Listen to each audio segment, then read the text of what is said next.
Hello Ratbags, it's Jade. Welcome to No Man's Sky Origins. The update has gone live on Xbox, PlayStation and PC.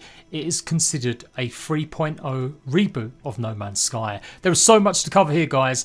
I am pretty excited. I love the fact that Hello Games have supported this game for so many years now and continue to improve, continue to take feedback on and keep adding to the game absolutely free with constant updates to the game, big and small, that have kept the player base fresh. And now, more than ever, No Man's Sky is as popular. Every single month growing its fan base to the point where it's got more players now than it's ever had before.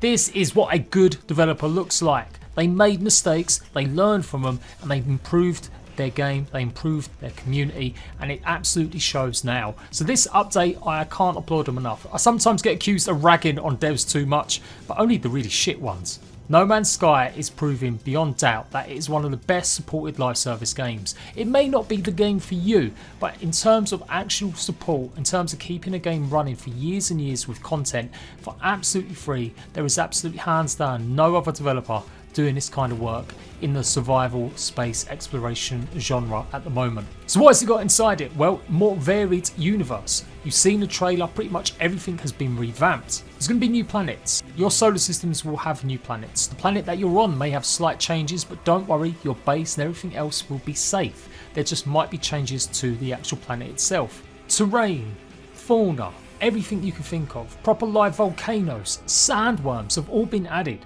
Binary and ternary stars, so you'll have new patterns in the sky, it'll all be freshened up. In an interview with IGN, Sean spoke about the fact that they'd refreshed lots, they'd added stuff, but they hadn't really changed the universe. In fact, they started to make the universe a little bit safer. They removed some features that were a little bit too crazy. And so all these planets started to become just a little bit too routinely explored, too samey.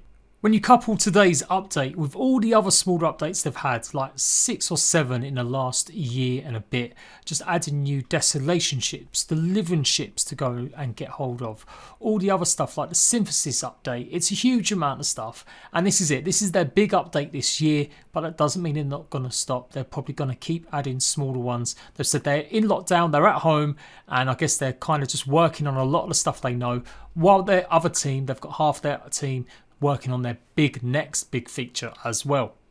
So now they've got more dramatic landscapes, but for the most part the planets that you've made your bases on should just about stay the same. Of course, the sandworm is a big feature. It was in one of the trailers 4 or 5 years before the game actually came out, and they couldn't get it to work. They just said it just didn't really make sense, or it just wasn't fun. But they've kind of solved that problem now. It makes sense on certain planets to have these. They've also refreshed all the UI. They've got new colours and styles, rich diversity in all the plants. Look how exotic it looks. It looks fantastic. You would think this was a piece of art rather than an actual in-game screenshot.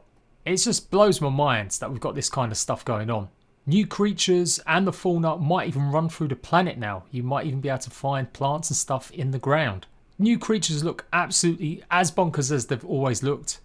Be interesting to see how it all pans out with all the additions they've had. Brand new cloud and weather variety, new marshes and swamps, more colour for all the planets, and they've improved all the teleporters as well.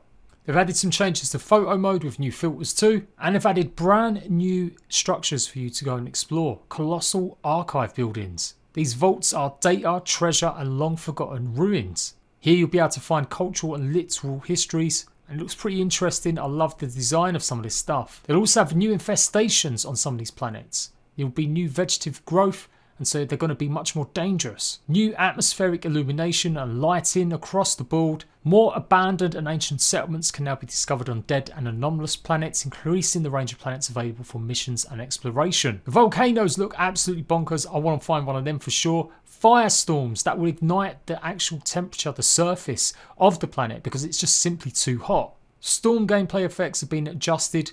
Blizzards are going to allow you to mine for longer because of the cooled mining beam.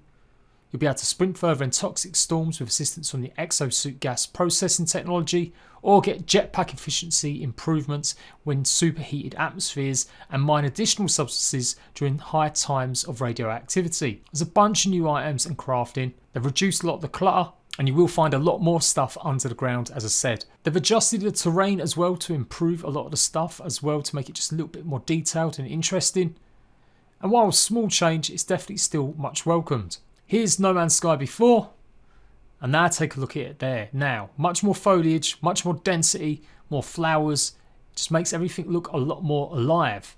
They've changed the exploration log as well to make it more detailed, and they've changed the portal interference as well to make it easier to explore some of these places. Meteoroids will now crash on planets, or you might even find a shooting star streaking across the sky. Anomalous planets can exhibit gravitational shifts, allowing dramatic flights through a low gravity environment. Tornadoes are now in the game. Lightning spheres. You'll also find black market traders possibly landing on planets properly now. Lots of discovery changes with the menus, multi-tool upgrade stations, so you've got a different type of class. You can increase what it can do by adding more slots. Giant beetles have been added to the sky, soft-winged butterflies fluttering to land on flora and terrain, and of course the giant worms. Wild robots now have, some of these planets will have, that looks almost like it's been ripped pretty much from Horizon Zero Dawn with a 70s feel. Creatures are going to have new behaviours, flocking behaviours. They'll have herd sizes will be increased. Flying creatures will be seen much closer to the ground. It's really cool. There's so many gifts on here. I've actually had to refresh it just to show you guys because I missed out on a couple of them as they just weren't shown properly. But it looks bonkers. I love this. Look at this gravitational anomaly. So some planets really will be completely alien-like. This is exactly what this game needed. Here's a little bit more of a clip of some of them creatures flying around. You can see it just looks really cool, really interesting. You see even underwater they've had some changes as well, so lots more fish, lots more variety and life, and of course them big huge sandworms that will go through the planet's surface. Absolutely amazing. It's out right now. I'm going to give it a try. Expect a live stream up and running in the next hour or so. There's way too many of these patch notes to go through, but it's pretty much recapping everything we just covered there. And this is only the start. They are going to continue supporting this game for the next year. We've had a bunch of smaller updates in the last 6 months which have added significant content, but this is the start of something else for them. I haven't actually played No Man's Sky properly for a good while. I did some tutorials when the power came back and they took off quite a bit, and I got some good viewage on that. So definitely want to do this. I promote these guys a lot on Twitter. I think they're one of the better guys out there developing. But yeah, I don't really show out on the channel enough because I didn't have as much interest the last time I covered it, or maybe a couple of the other updates. But I think I'm going to devote some actual significant proper time to this now.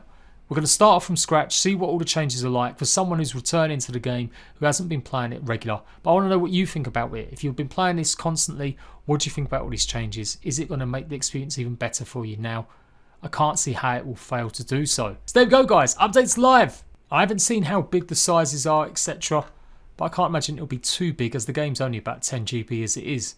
I'm re-downloading it now on Steam as I've normally just played it on Xbox and PS4, but I'm going to give it a go on PC today. And I can't wait to dive in and see what's going on with No Man's Sky. Until then, I'll see you guys soon.